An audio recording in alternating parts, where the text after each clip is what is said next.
Laudate Dominum omne gentes, alaben al Señor todas las naciones. Paz y bien en Cristo Jesús. Los saluda su hermano Padre Francisco Estrada Sandoval en este sexto continente, el continente virtual al que también somos enviados a evangelizar.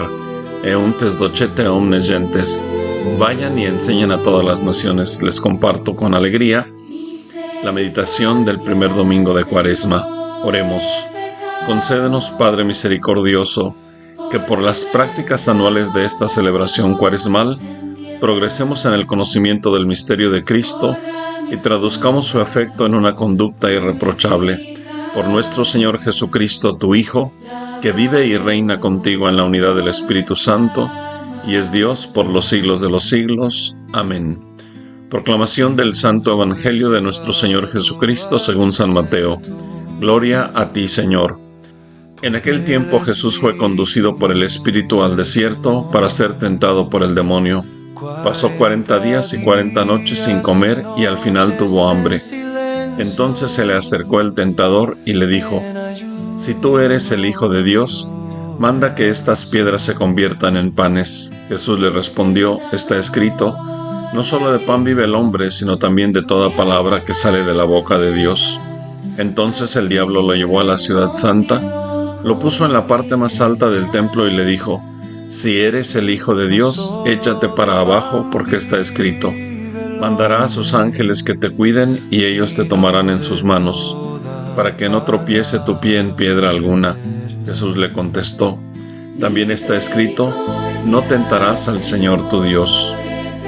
Luego lo llevó el diablo a un monte muy alto y desde ahí le hizo ver la grandeza de todos los reinos del mundo y le dijo: «Te daré todo esto si te postras y me adoras». Pero Jesús le replicó: «Retírate, Satanás, porque está escrito, adorarás al Señor tu Dios y a Él solo servirás». Entonces lo dejó el diablo y se acercaron los ángeles para servirle. Palabra del Señor. Gloria a ti, Señor Jesús. La meditación gira en torno a las dos gracias que hemos suplicado humildemente a nuestro Padre Celestial. Primero, le pedimos: Dios Todopoderoso, Padre de misericordia, que por las prácticas anuales, las prácticas propias de la Cuaresma, el ayuno, la penitencia, el Vía Crucis, la meditación de la Palabra de Dios, progresemos en el conocimiento del misterio de Cristo. Esta es la finalidad, que vayamos progresando en un conocimiento no intelectual, sino en un conocimiento que nos va sumergiendo en la intimidad con nuestro Señor Jesucristo. Y dos, traduzcamos su efecto en una conducta irreprochable. Los frutos son una conducta irreprochable. Eso es lo que creemos en nuestra vida.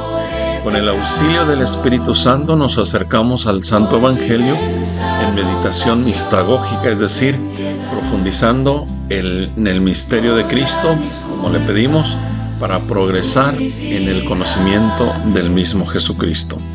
No es un conocimiento solamente académico, ni tampoco solamente doctrinal.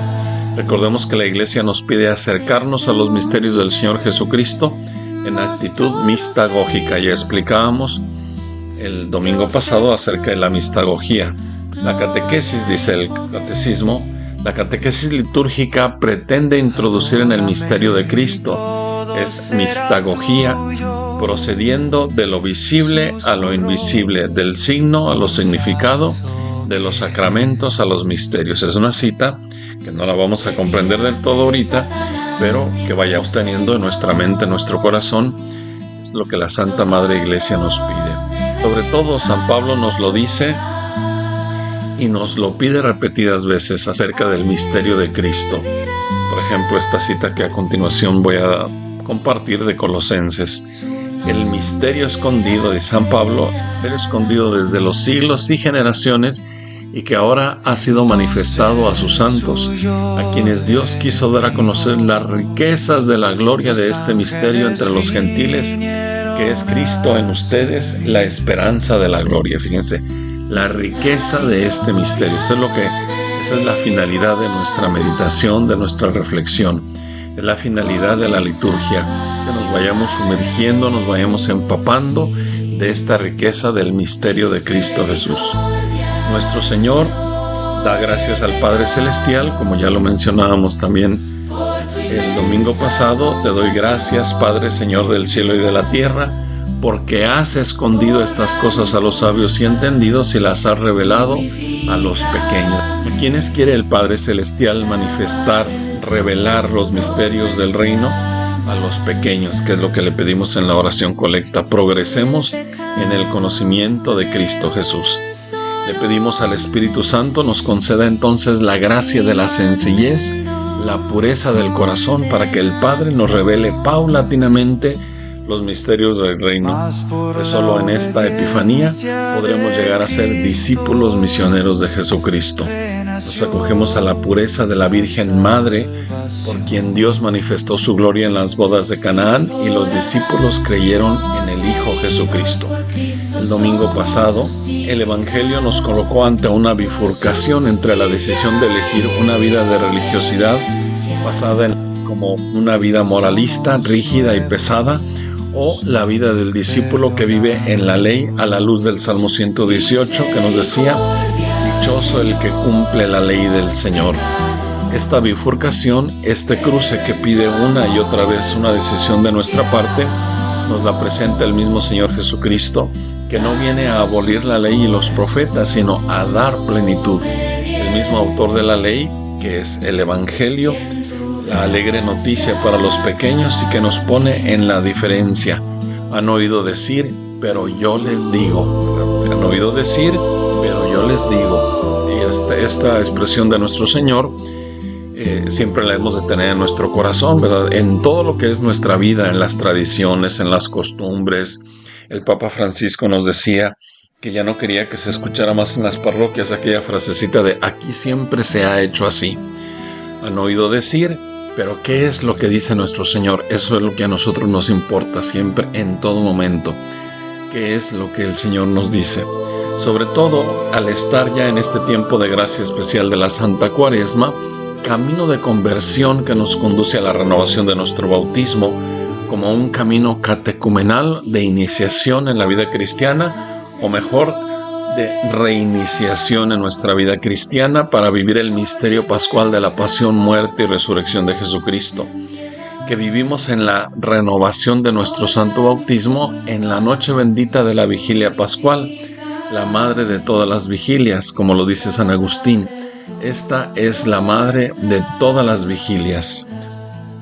Por eso hay que prepararnos muy bien espiritualmente para ir a vivir esa celebración con gran devoción, que lo que le llaman que el sábado santo, el sábado de gloria, ¿verdad? Pero precisando nosotros en la liturgia, nuestro vocabulario es la vigilia pascual.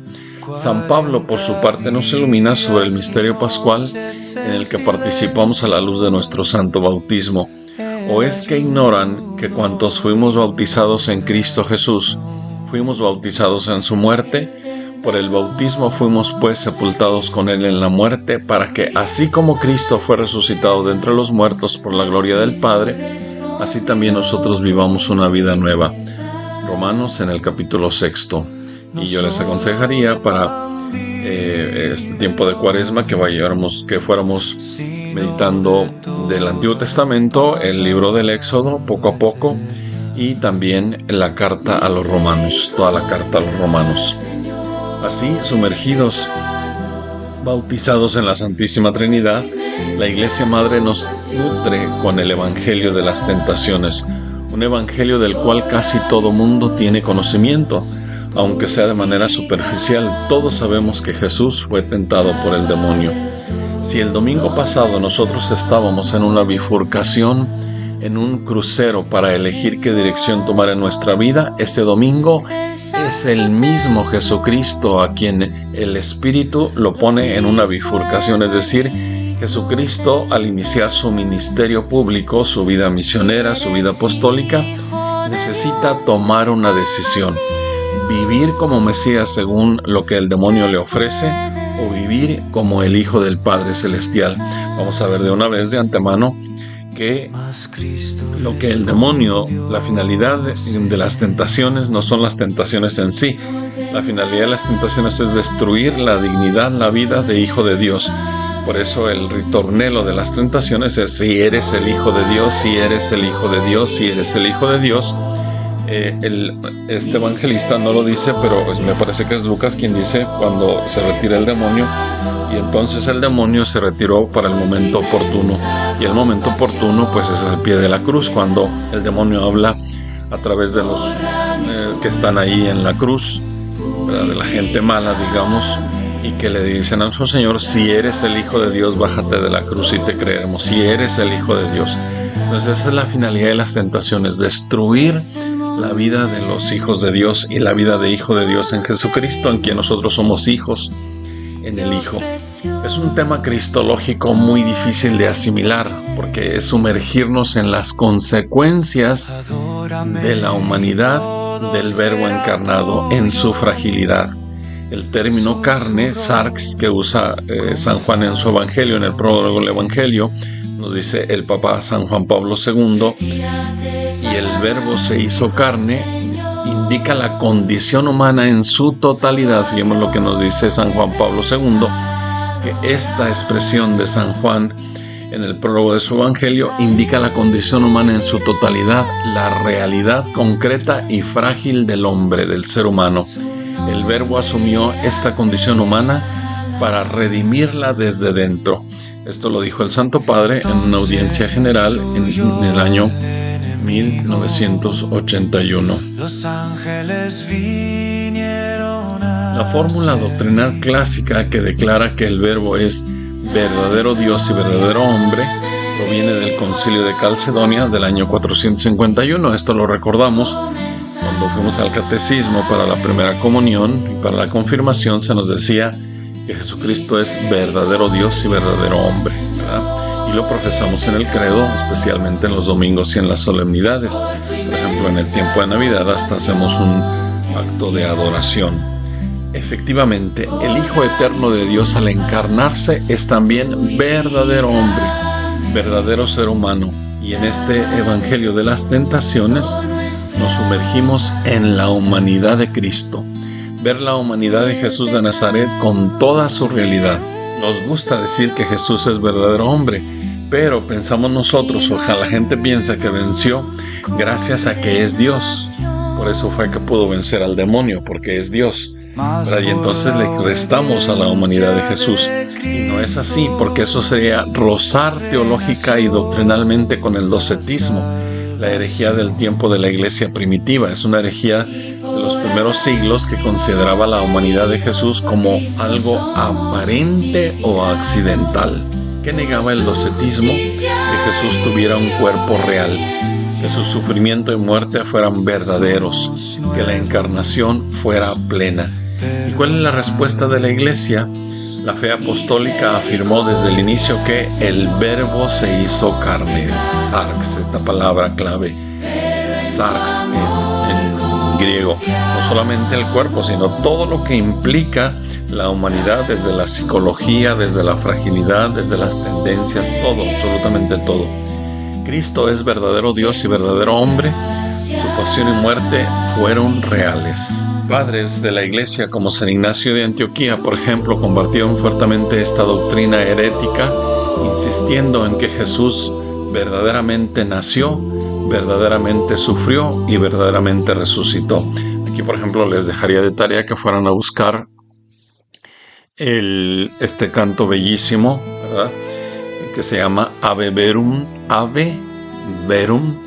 en el YouTube, el polifónico. Si lo quieren buscar, está bellísimo, y luego busquen la traducción precisamente en este sentido, lo que habla este canto bellísimo del Ave Verum. Hoy vemos a Jesús de Nazaret tentado por el demonio en un ambiente hostil en el desierto, ayunando, orando, meditando en su corazón la palabra de Dios. Es un contraste con Adán, pues el Génesis nos ha dicho en la primera lectura de este primer domingo de Cuaresma lo siguiente: después de haber creado el cielo y la tierra, el Señor Dios tomó polvo del suelo y con él formó al hombre. Le sopló en las narices un aliento de vida y el hombre comenzó a vivir. Después plantó el Señor un jardín al oriente del Edén y ahí puso al hombre que había formado. El Señor Dios hizo brotar del suelo toda clase de árboles de hermoso aspecto y sabrosos frutos, y además, en medio del jardín, el árbol de la vida y el árbol del conocimiento del bien y del mal. Aquí esta citación del Génesis que hemos escuchado en la primera lectura de este primer domingo de Cuaresma. En cambio, Jesús de Nazaret, el Evangelio de hoy nos dice, en aquel tiempo Jesús fue conducido por el Espíritu al desierto para ser tentado por el demonio. Pasó 40 días y 40 noches sin comer y al final tuvo hambre. Son las dos realidades. Adán en el jardín del Edén con frutos abundantes, ¿verdad? Adán rodeado de la hermosura del Edén y abundante comida. Jesús de Nazaret en el desierto con hambre. San Pablo en la segunda lectura hace una tipología teológica o tipología cristológica cuando dice: Adán era figura de Cristo, el que había de venir. La tipología es un método teológico y exegético propio del Nuevo Testamento mediante el cual una persona, acontecimiento o institución del Antiguo Testamento es llamado tipo, es decir, que prefigura y anuncia su cumplimiento en Cristo.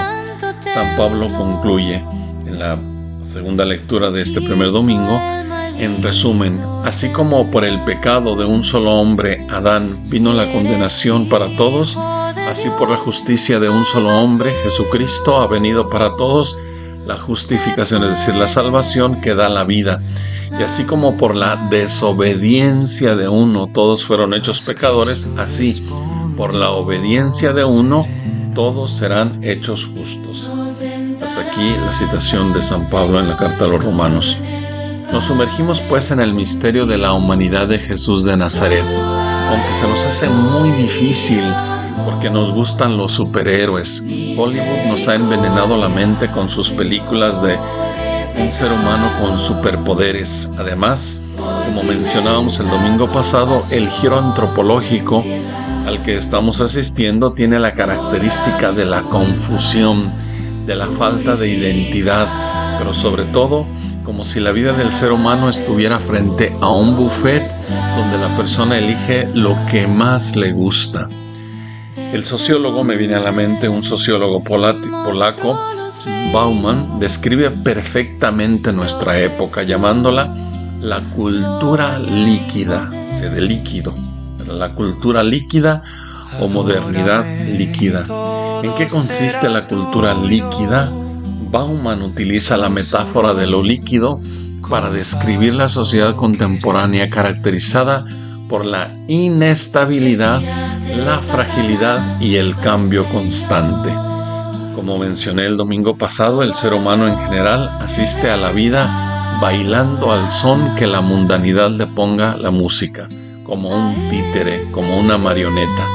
Lo más triste es que esas marionetas que van bailando al capricho de la mundanidad se sienten autosuficientes, libres, dueños y señores de su vida y nada más lejos de la realidad. Para estas masas de seres humanos, la norma de vida es la última tendencia en el peinado, en el vestir, en el pensar, en el comer, en el caminar, en el lenguaje. Hermanos, da penita ver que esto se ha filtrado también en ambientes eclesiales, en seminarios, en los lugares donde se preparan los jóvenes al sacerdocio. De repente se ve a algún joven por ahí, uno que otro con la ceja depilada o el corte de pelo a la moda, etc. Verdaderamente da pena ajena. Hoy Jesús de Nazaret debe tomar una decisión trascendental. ¿Qué tipo de mesianismo quiere vivir? Esto es impactante. ¿Qué tipo de mesianismo quiere vivir? Un mesianismo, un Mesías espectacular que resuelve el problema del hambre con sus superpoderes de Hijo de Dios, que si se arroja desde lo alto del templo, los ángeles lo cubren, lo protegen con sus alas. Un Mesías que obtiene todo el poder del mundo porque se ha postrado para adorar al demonio. El demonio sigue sembrando en el corazón de los creyentes un Mesías de este género que resuelve todo a pedir de boca. A la gente le gustan los Mesías de este tipo, por eso eligen gobernantes que ofrecen la solución de todos los problemas. Los eligen una y otra vez, porque es más fácil que alguien nos quiera resolver la vida a que nosotros seamos los protagonistas de nuestra propia vida Y aunque estos mesías fracasan y vuelven a fracasar a lo largo de la historia, la gente vuelve a creer en estos falsos mesías, y hoy están muy de moda, agarraron una fuerza muy grande estos mesías. El otro mesianismo del que Jesús puede optar, el otro estilo de mesías que Jesús de Nazaret tiene delante de sí, es el verdadero Mesías, el de la voluntad del Padre, que vence el mal con el ayuno, con la oración y la adoración de la voluntad del Padre.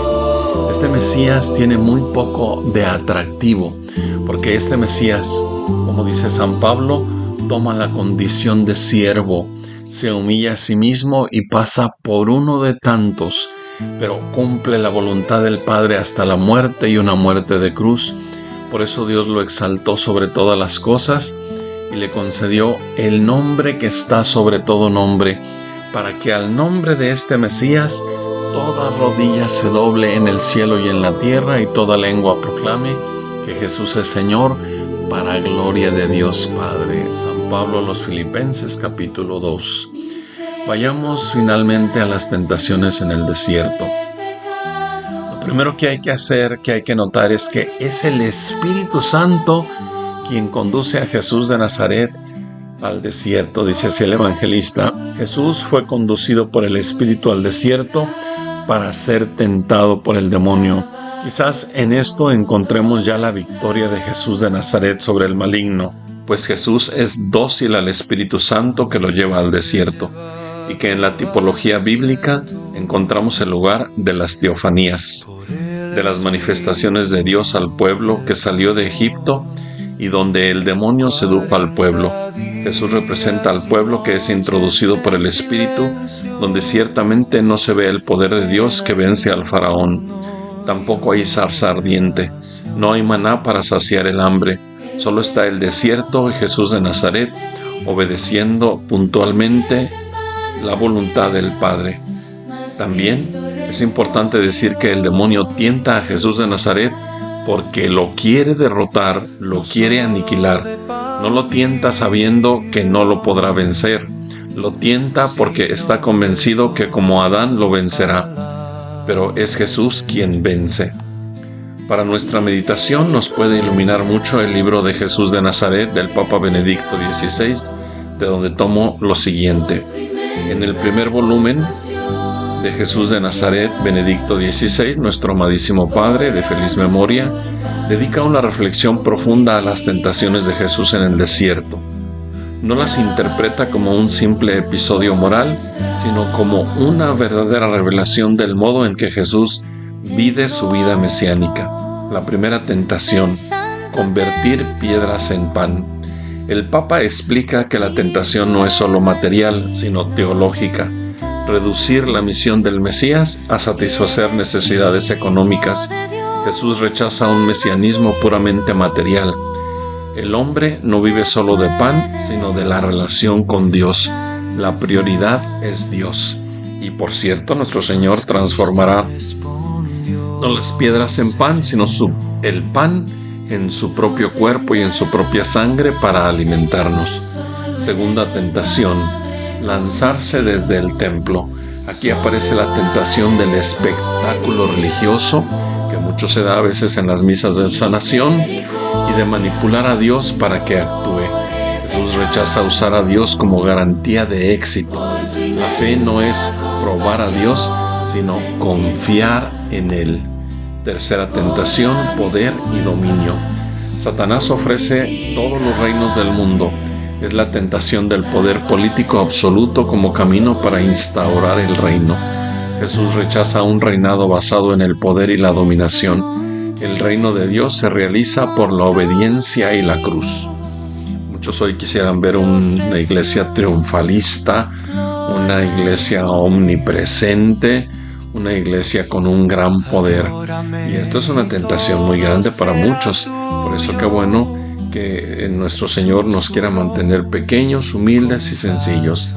La idea central del Papa Benedicto dice que las tentaciones revelan la opción fundamental de Jesús. O sea, lo importante de Jesús es obedecer al Padre y no construir un mesianismo según criterios humanos. pan, prestigio o poder. Para Benedicto XVI, nuestro amadísimo Padre, estas tentaciones siguen siendo actuales en la Iglesia y en cada cristiano. Reducir la fe al bienestar material, buscar el espectáculo religioso, confundir el reino de Dios con poder político. Jesús le dice al demonio: retírate, Satanás, porque está escrito: adorarás al Señor tu Dios y a Él solo servirás. Este es nuestro Maestro, queridos hermanos. En este corazón filial queremos formarnos como discípulos misioneros. Detrás de este Jesús de Nazaret también hay una formación en el espíritu y en la voluntad. Es la formación que le proporcionaron a Jesús de Nazaret José y María Santísima. En el Génesis se profetiza a la mujer que vencerá al demonio, aplastándole la cabeza. Retírate, Satanás, y aplastar la cabeza de Satanás tienen la misma finalidad: vencer al mal, al maligno, del que San Pedro nos dice: anda como león rugiente buscando a quien devorar. Aprendamos de la mujer que aplasta la cabeza del maligno, María Santísima. Que ella nos enseñe, como enseñó a su divino Hijo, a decir: retírate, Satanás, porque solo adoro al Señor mi Dios. Con los ángeles que se acercan a Jesús para servirlo, nosotros nos acercamos con ellos también, nos postramos humildemente, adoramos al Señor Jesucristo, vencedor del mal. Preguntas para la reflexión. ¿Estoy viviendo la Cuaresma como un verdadero camino de conocimiento del misterio de Cristo, o la reduzco a prácticas externas sin dejar que transformen mi corazón? ¿Mi relación con Cristo es solamente intelectual o doctrinal, o es un encuentro vivo que ilumina mis decisiones concretas y mi conducta diaria? Ante las bifurcaciones de mi vida, ¿elijo el mesianismo cómodo que promete soluciones fáciles, o el camino del Hijo obediente que confía plenamente en el Padre? ¿Me dejo formar por el Espíritu Santo en el desierto de la oración, el ayuno y la adoración? ¿O prefiero el ruido y la superficialidad de una cultura cambiante? ¿Traduzco el misterio pascual que he recibido en el bautismo en una vida nueva, irreprochable, coherente con la dignidad de Hijo de Dios? Padre Santo y Misericordioso, te damos gracias porque nos has revelado en tu Hijo el misterio escondido desde siglos. Concédenos en este tiempo santo de Cuaresma progresar en el conocimiento profundo del misterio de Cristo, no solo con la mente, sino con el corazón transformado por tu gracia. Haznos dóciles al Espíritu Santo, firmes en la tentación, humildes en la obediencia y fieles en la adoración. Que unidos a Cristo por nuestro bautismo, vivamos como hombres y mujeres nuevos, venciendo el mal con el bien y proclamando con nuestra vida que solo tú eres el Señor, el Dios de la vida. Te lo pedimos por Jesucristo, tu Hijo, vencedor del pecado y de la muerte, que vive y reina por los siglos de los siglos. Amén. Viva Cristo Rey y Santa María de Guadalupe. Oremos por nuestro Santísimo Padre, el Papa León. El Señor lo conserve, le dé la vida, lo haga feliz en la tierra y no lo entregue en manos de sus enemigos. Que tu mano proteja a tu escogido, al hombre que tú fortaleciste. El Señor esté con ustedes. La bendición de Dios Todopoderoso, Padre, Hijo y Espíritu Santo, descienda sobre ustedes y permanezca para siempre. Amén. Oh María, si venis mecum, vadan. Oh María, si vienes conmigo, iré.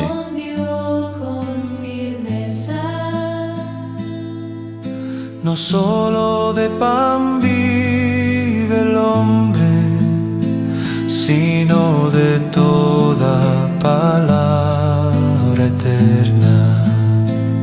Misericordia, Señor, he pecado, por tu inmensa compasión ten piedad, borra mis culpas, purifícame,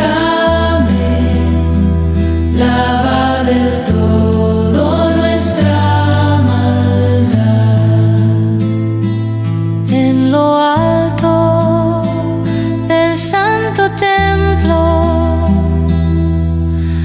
quiso el maligno tentar. Si eres hijo de Dios, al vacío te puedes lanzar. Mas Cristo respondió sereno: no tentarás al Señor, solo en el Padre confío. Solo a Él doy mi amor. Misericordia, Señor, he pecado. Por tu inmensa compasión, ten piedad. Borra mis culpas, purifícame, lava del todo nuestra maldad. Desde el monte mostró los reinos y ofreció gloria y poder. Adórame y todo será tuyo, susurró con falso querer. Retírate, Satanás, dijo el Señor. Solo a Dios debes adorar. A Él servirás por siempre. Su nombre has de alabar. Entonces huyó el enemigo, los ángeles vinieron a servir. La victoria del Hijo amado comenzaba a relucir. Misericordia, Señor, he pecado. Por tu inmensa compasión, ten piedad. Borra mis culpas, purifícame, lava del todo nuestra maldad. Por el pecado de un solo hombre vino al mundo condenación. Mas por la obediencia de Cristo renació la salvación. Si por Adán fuimos heridos, por Cristo somos justificados. Por su justicia y obediencia Somos nuevos, perdonados. misericordia, Señor, hemos pecado, pero en tu amor confiamos.